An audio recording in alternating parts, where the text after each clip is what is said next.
All right. So today we're going to, like I said, look at those constitutional powers of Congress. This is what makes our country tick and work. And if you guys can put your screens down, that would be great. I got some new slideshow formats, which I think look better than some of those old ones. So we're looking at, the big question for this unit is how powers have changed over time. Yeah. Are you sharing your history? It's not sharing. No. Okay. I can fix that.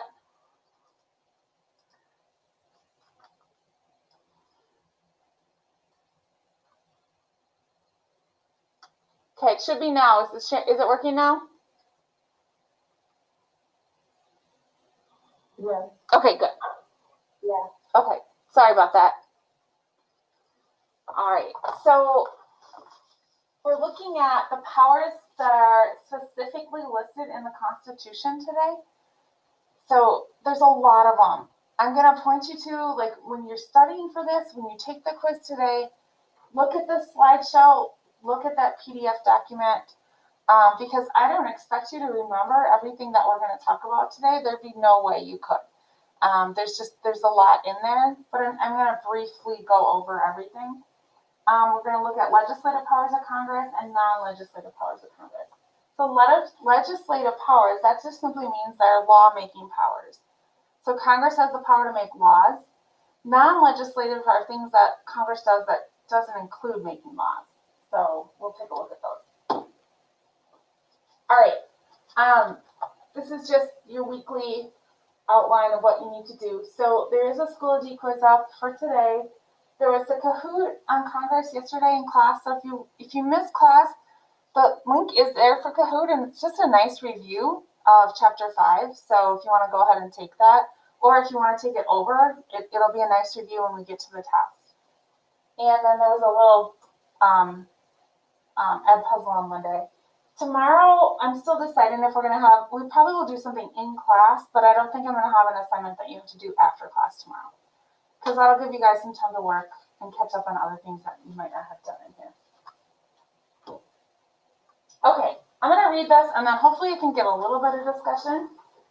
In Article 1, Section 8 of the Constitution, the Congress shall have power to regulate commerce from foreign nations and among the several states and with Indian tribes.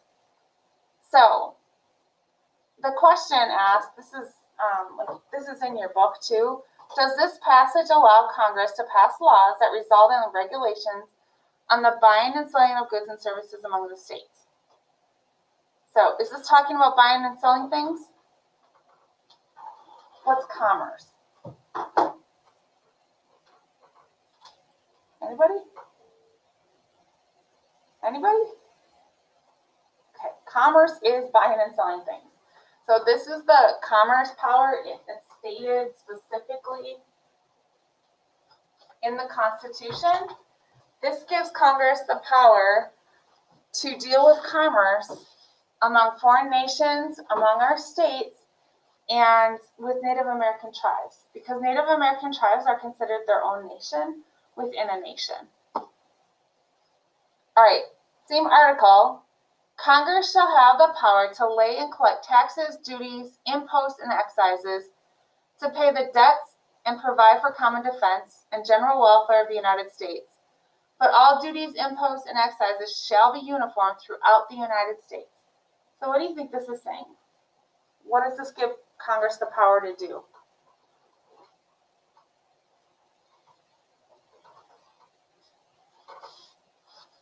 Lay and collect.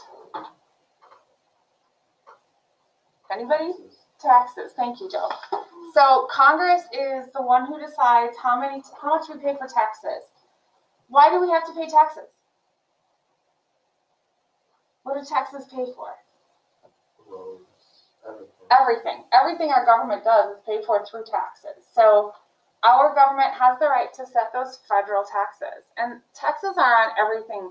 Some of it we don't even know about. But like when you buy gas for your car, if you have a car, you're getting taxed. If you have, if you buy cigarettes, alcohol, lots of items that are, or luxury things. There's a federal tax on a lot of those things. And then you also pay federal income taxes. So our Constitution gives Congress the right to do that. Okay. It does ask, does this passage permit Congress to establish an excise tax on alcohol or cigarettes that is higher in one state than another? So can Congress say, I don't like Wisconsin, so I'm going to make them pay more for things like alcohol, cigarettes, and gas? Or not? No, it absolutely can't do that. It can't say that you can pay more in one state. Now, states can. States can say, we're going to charge our people, 10 cents a gallon on gas. And if you look, sometimes gas is cheaper in Wisconsin, sometimes it's cheaper in Illinois. In different parts of the state, it's cheaper. So there are some local and state taxes on things like gas and alcohol, other things, that those are state taxes also. So, okay. All right.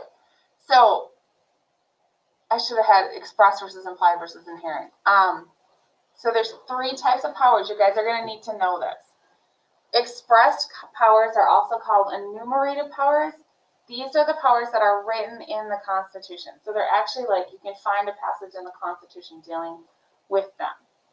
Implied powers, and we talked about this once before, the last clause of the article dealing with powers says that Congress should do whatever is necessary and proper. That's called the elastic clause.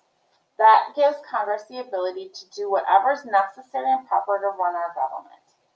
So it's important that you guys know that one. And inherent powers are just something that Congress has and they need in order to get the job done. All countries have some inherent powers. As a nation, we have certain things that we're allowed to do just because we're a country. And that's what the inherent powers are. Any questions on that?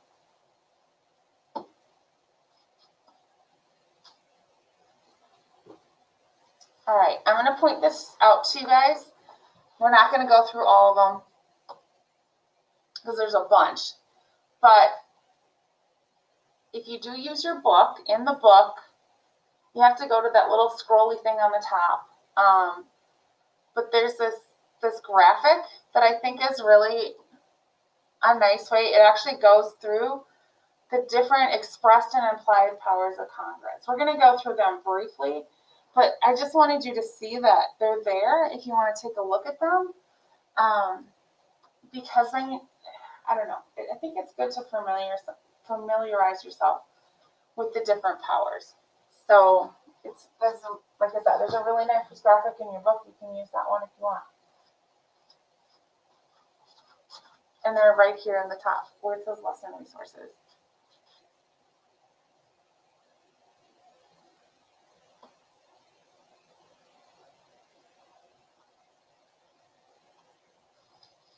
All right.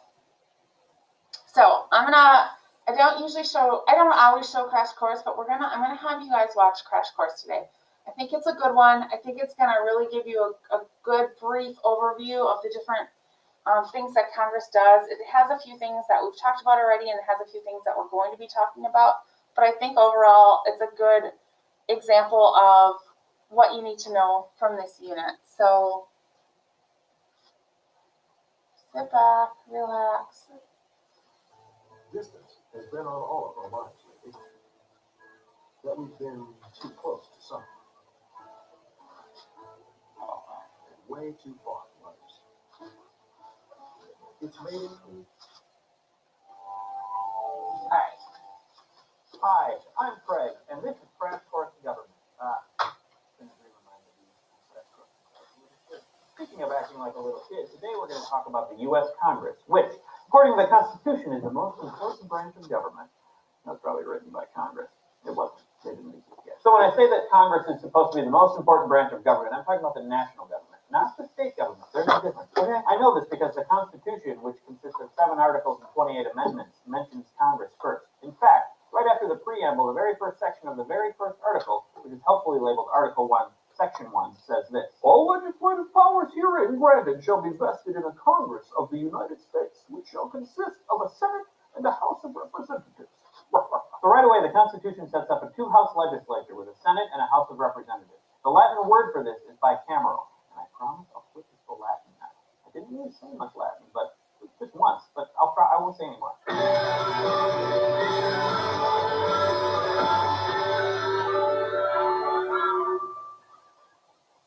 That's pretty catchy.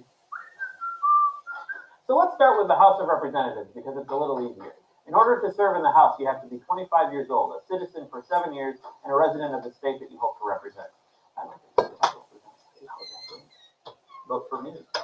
2015. Representation is determined by population. No state has fewer than one. Vermont, North and South Dakota, Wyoming, and Alaska each have one. And the most populous state, California, has 52. Right now, there are 435 members of the House of Representatives. The Senate has 2 senators from each state for a total of 100. To be a senator, you must be at least 30 years old, a citizen for 9 years, and a resident of the state you hope to represent. Originally, senators were chosen by the state legislatures, which meant that they tended to be politically important members of a state's elite class. But this changed with the 17th Amendment, and now senators are elected by the people, just like representatives. I'm going to explain how the 2 houses of the legislature actually legislate in a later episode. I'll have a bigger beard, probably. But now I'm going to point out a few of the ways that they are different. Ultimately, the houses do the same thing, make laws, but the Constitution grants certain specific powers to each house. Let's look at those powers in the thought bubble. The House of Representatives is given the power to impeach the president and other federal officials. This can be confusing because people tend to think that impeaching means kicking the official out of office, but it doesn't. The House impeaches an official by deciding that that person has done something bad enough to bring him to trial. An impeachment is like a criminal indictment. Once the official is impeached, the trial happens in the Senate. If it's the president who's been impeached, the Chief Justice of the Supreme Court presides. Otherwise, it's the Vice President. You don't let the VP preside over a presidential impeachment trial because he has a vested interest in seeing the president removed. The second power that the House has is that they decide presidential elections if no candidate wins a majority of the electoral college. I'll explain this later, but for now remember that this barely ever has happened ever. The third power that belongs specifically to the House is found in Article 1, Section 7. All bills for raising revenue shall originate in the House of Representatives. This is pretty important because it means that any bill that raises taxes starts in the House. And if you know anything about America, you know that we care about taxes a lot. So this power is huge, and it's sometimes called the power of the purse.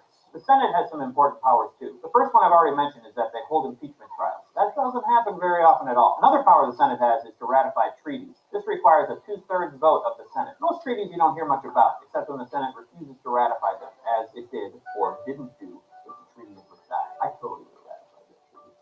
The last significant power that belongs only to the Senate is the confirmation power. The Senate votes to confirm the appointment of executive officers that require Senate confirmation. Some of these, like the cabinet secretaries, are obvious, but there are over 1,000 offices requiring Senate confirmation, including federal judges, and this is probably too many. Thanks, Thought Bubble. I love saying that. Yes. So those are the major differences between the 2 houses of the legislature. But why do we have 2? And why did the framers of the Constitution make them different anyway? There are 2 categories of reason here, historical and practical. The historical reason for the 2 houses is that when the Constitution Okay, was I'm being gonna written, stop it framers couldn't here. agree on what type of legislature to have because they can't. Cause what I really wanted you guys to see was that section on the powers of Congress. If you wanna finish watching it, it's embedded into the slideshow, so you can just go ahead and go there and click on it. All right? We'll keep moving here.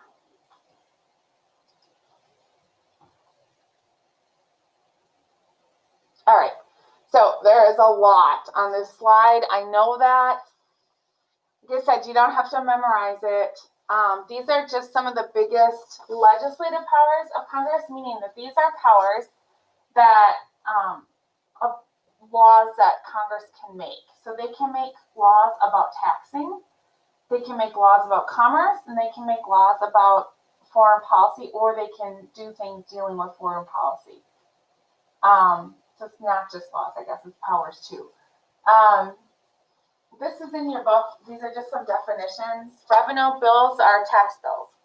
So if the government is making a revenue bill, it's looking at a tax. It doesn't necessarily always mean raising it. It might mean changing it, but that's what revenue is. Appropriation bills, on the other hand, are laws to authorize the spending. So Congress can pass a law and make some increased taxes, but then there also has to be either in that law or as part of a law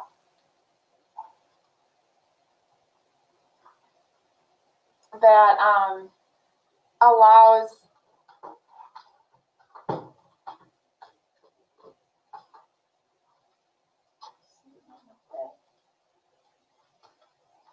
do you need to write down? Oh, good, thank you.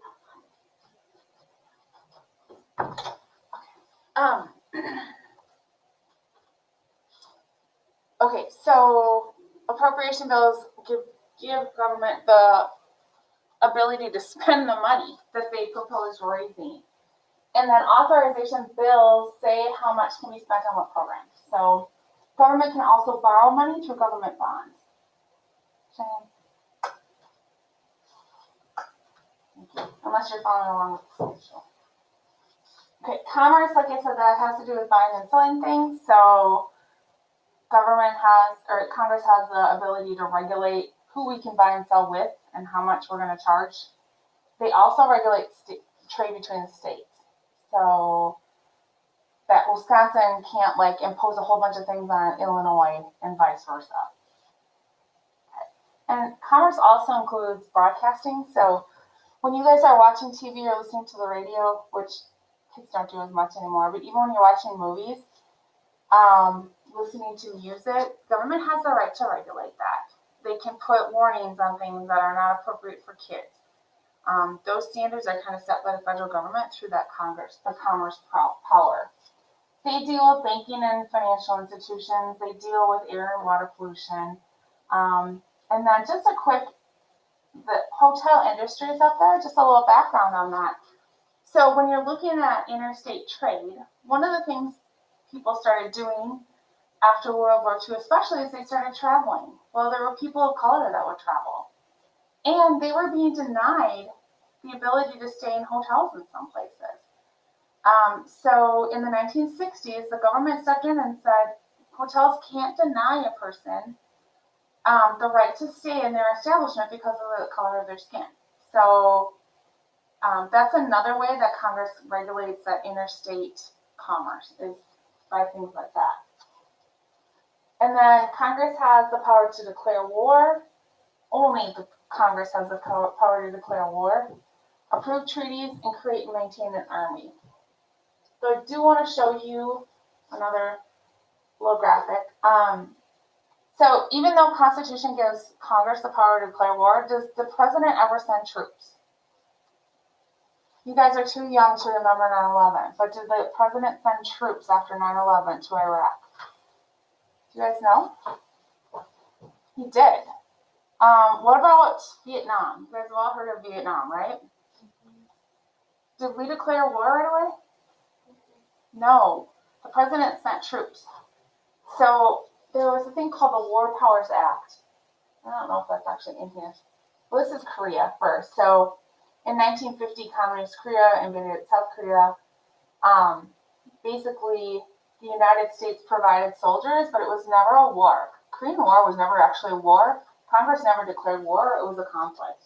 And then after that, there was Vietnam.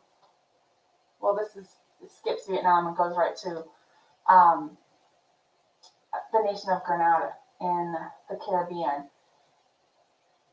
The president sent troops again. So Congress in the 1970s, after the Vietnam War, passed the War Powers Act. And what that did is it said that, sure, the president can send troops, but he has to inform Congress within 48 hours.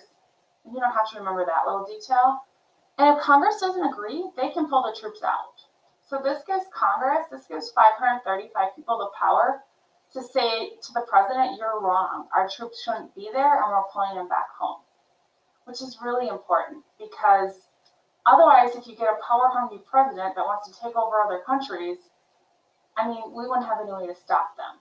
So the Wars Power Act does give Congress that right to stop the president from keeping troops abroad. This is just this was the conflict in the Middle East when Iraq invaded Kuwait. Once again, the president sent troops, but no war was officially sent. And then Libya, there was another one in Libya after that. So you don't need to know all the different conflicts. That would be something you probably learn in history, but it's just important to understand that when we're talking about checks and balances, because that's going to be one of the things you have to do for your final, is talk about how does Congress check the president. That's one of the big ones.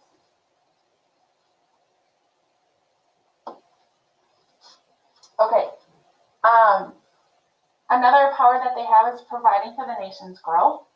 So they can deal with immigration laws. They can add new territories. I have Puerto Rico up there because Puerto Rico is still a territory of the United States. They don't have voting rights. I know that they've talked about becoming our 51st state. Congress would be the only one that could do that. And they also govern over like federal lands, federal property, military bases, things like that. And another one you probably have heard of is copyright and patent. So copyright, can you copy music from your favorite artists legally and download it to your phones or whatever? Legally, you can't do that. You can listen to it online as long as you don't record it. Now, truthfully, if you're using it for your own personal use, it's not a huge deal. But like, yeah, if you're using it to make money. So even like as a photographer, I've had people ask me to do videos, and it's like, no, because usually they want it set to music, and then if you have it set to music, then you have to actually buy the rights to set it to music. If I'm charging them for doing a video like that. This costs a lot of money. Yeah, it's expensive. So, I mean, that's not what I do anyway. So I've just said, no, I don't really want to. But yeah, if a person makes money on it, then they have to get the rights to buy that. And I don't know. I don't know how much it would cost, but yeah. Is it a long process? To get the rights to use, I don't think so. I mean, I don't know the process, but I know people do it all the time. So I think if you're used to doing it, you can go and like purchase the rights. Probably there's some place you can go right online, purchase the right to use something to put into something that's going to be Is sold. that what they do? You know how like people, when they make music videos, but it's not theirs? Like they put the lyrics on the screen, and they like make the video, but they put the credits to the actual channel. Do they have to buy the rights for that? You might have to. I think people do it without buying the rights. And if the artist wanted to like come after them, they could. But chances are, if it's out there and they're not making money on it, artists not going to get too worked up about it. Now, if you get to like YouTube, where YouTube actually pays you for advertising if you have lots and lots and lots of views, and let's say it was a song that they just covered a song from somebody else, then they would have to probably talk to the person that wrote it and get the rights to do that. So, and you'll see, actually, there's just something online about the Trump campaign put out a commercial using footage from a football game, like just recently, and the NFL took it down because they didn't buy the copyright to play that clip. So it happens at all levels. Chances are, like I said, nobody's going to come after you unless you're using it to make a bunch of money. And then patents are kind of the same thing, but they're for products versus like music or videos or movies and things like that. So when somebody creates a product and they apply for a patent, the patent is passed, they have 20 years when nobody can copy that idea. Exactly. People will try and copy it, but they can't make an exact replication of it. Otherwise, they can get sued. All right. These are the non-legislative powers. So legislative means lawmaking. Non-legislative means things that our government can also do that aren't lawmaking. So they can impeach. So removal power. The House impeaches officials. This was in the video. And the Senate may then remove them from power. So even if our president is impeached, like Trump was impeached, Clinton was impeached, then it goes to the Senate. The Senate has the final say if they're going to get removed from, they have their own trial and they determine if they'll be removed. On the opposite end of that, confirmation power. The Senate must approve presidential appointees to office. Right now, there's a big, huge deal going on in our government. Ruth Bader Ginsburg died. She was one of our Supreme Court justices. President Trump is trying to push through a candidate for the Supreme Court before the election in November. which it's never been done that quickly in history, because usually the Senate needs some time to thoroughly vet, which is like, they do thorough background checks, they check on that person's positions on past court cases and things like that. Usually Congress needs some time in order to do that. So it's a huge thing. If you Google anything with Supreme Court Justice and Trump, you'll find a ton of information out there right now. I'm not saying that what he's doing is wrong.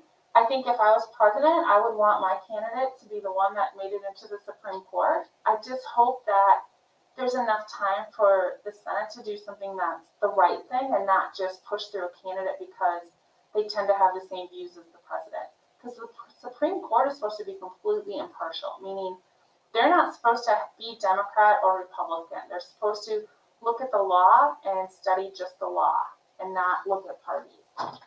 Okay, ratification power just means that they can pass things like treaties and laws. And amendment power. Congress and state legislators share the power to propose and approve amendments. So they're the only ones that have the power to do that. The president can't propose amendments. The Supreme Court can't propose amendments. Only Congress, and in conjunction with states, can propose and pass amendments. That's something important to know. Okay, so I have a little, one of these little dudes that we can just do together really quick. So we're just looking at legislative, which means lawmaking, versus non-legislative powers. So confirmation power, is that a lawmaking power or is that non-lawmaking? So if you're confirming somebody for office, what do you guys think? Anybody online can shout out too if they want. Anybody?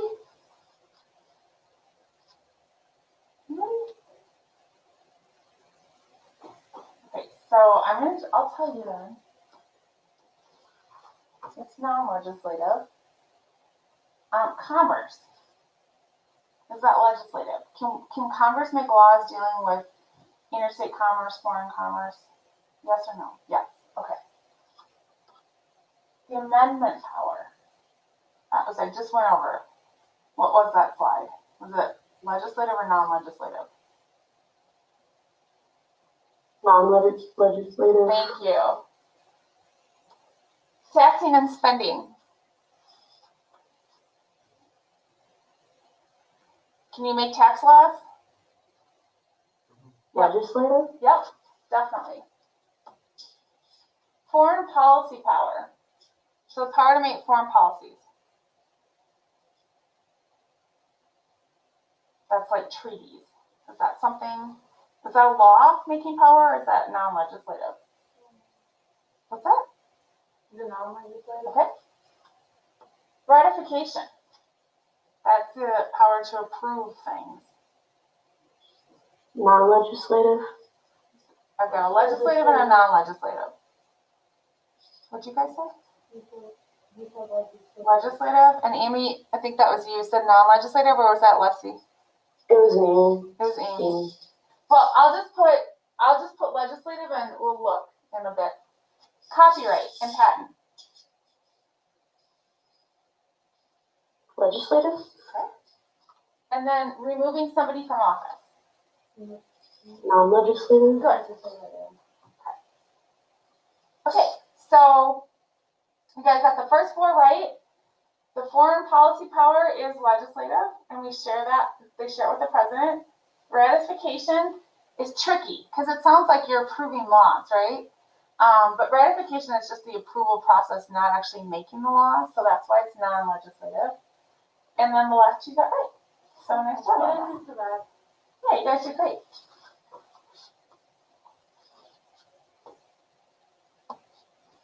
I think that's it. So, yep, that's it.